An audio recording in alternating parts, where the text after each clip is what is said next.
Get into TV3's mission, which is brought to you by the Star Ghana Foundation with funding from Danida, UK Aid and the European Union. A year ago, we brought you a story about Samuel Aborga of the University of Cape Coast. It was titled The Journey to the West. Some results have come, but yet another big fat one is here. And we'd like you to take a look at this. We'll return from this report from a man in the central region. We'll share some more detail with you. Samuel is in the studio. Who can say where the road goes? It has been over a decade since the Persons with Disability Act, Act 715, was passed, but persons with disability are yet to feel its full implementation, especially in their quest to access education and public services.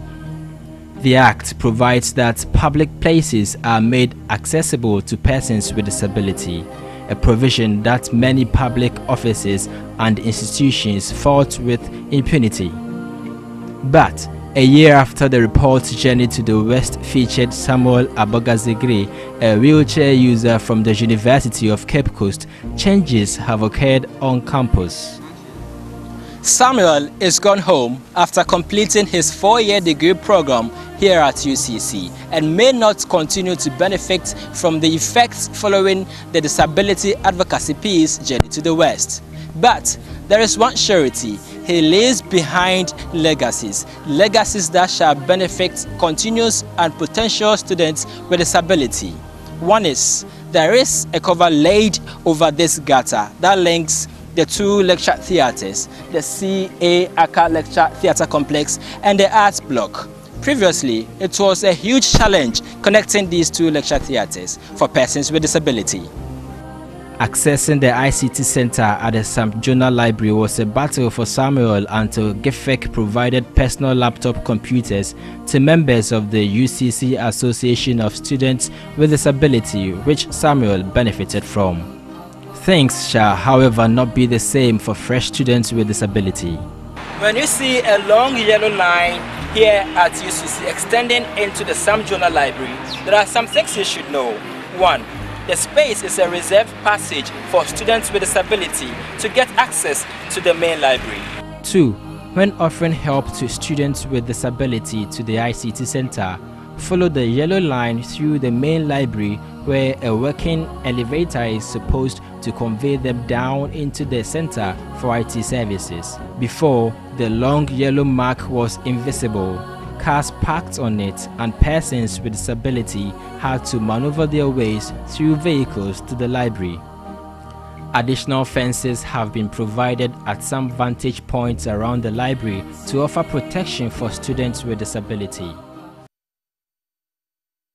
And that's a report by my colleague Spencer Kwabena Boateng there in the central region. I've been joined in studio by Samuel Aborga. He holds a full degree in social sciences from the University of Ghana. 4 years ago when he started, the University of Cape Coast, I beg your pardon. 4 years ago when he started, well, it was all doom and gloom. But now there's some smile on his face. Sammy, welcome. Good morning. How are you doing? I'm fine, and you? How do you feel about the success that your campaign is bringing to other persons living with disability at the University of Cape Coast campus?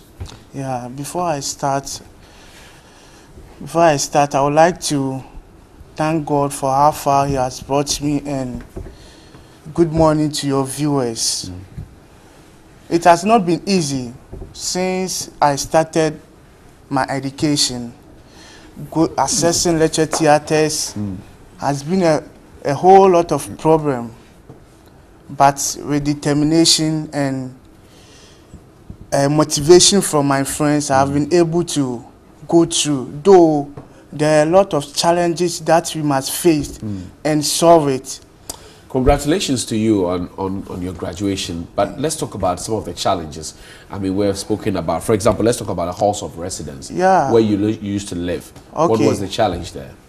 We have a lot of halls in the University of Cape Coast, especially Casford, Ogwa Hall, ATL, and Kuma Hall. Most of them, their entrance are not accessible. Okay. Especially Casford, we have a stairs over there. Before you can enter, you have to get down from your wheelchair, which is not good. At times, we want to move freely without any help. You want to do it yourself? Yeah, at times you don't want to be helped? Yeah, we want to do it to ourselves. We don't need any help, but due to the steps, we have to call for people to come and help us. So what do they do when you get to the steps?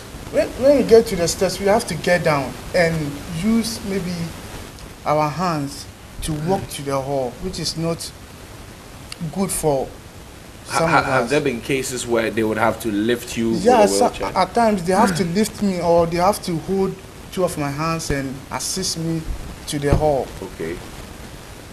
Recently, So when you get there, there's nobody there. It means that you are stuck. yeah, I have to wait. I have to wait till somebody comes before I'll have access. I'll get into the hall. Wow. And there's been 10 years since the disability law was passed, and there are no ramps. Is that what you're saying? Yeah, we have ramps, which is not standard. Okay. We have ramp, especially Castle. We have one ramp over there, but it's not standard. So I was not using it, and later because of that, I have to move out from the hall to hostel, which is superannuation hostel. Okay. And when I went there, we have a study room, which is on first floor. Okay. And before you have to access it, you need elevator. Okay. And whenever the elevator is shut down, I have to sit in my room.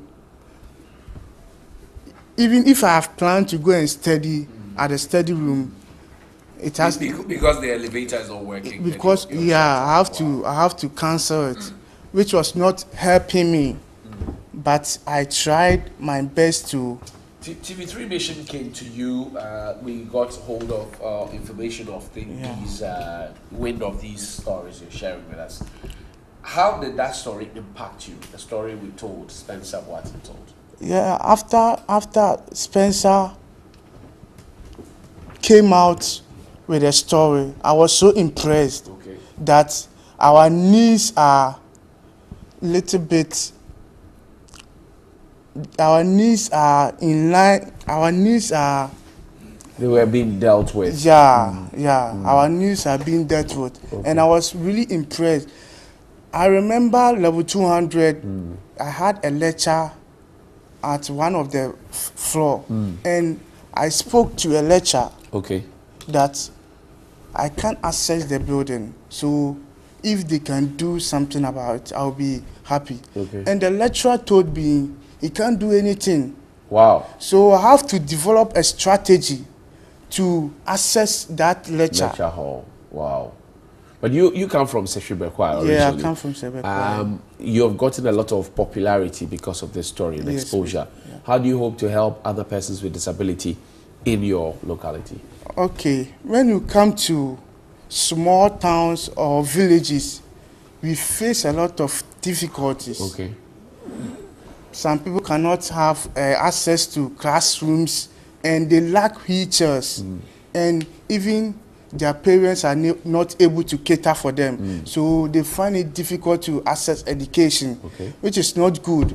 And I'm praying that if I get sponsorship, or I get an corporate body or an NGO which will help me, I will try and bring those who are not able to go to school because of their challenge out, so that they too can have access to education.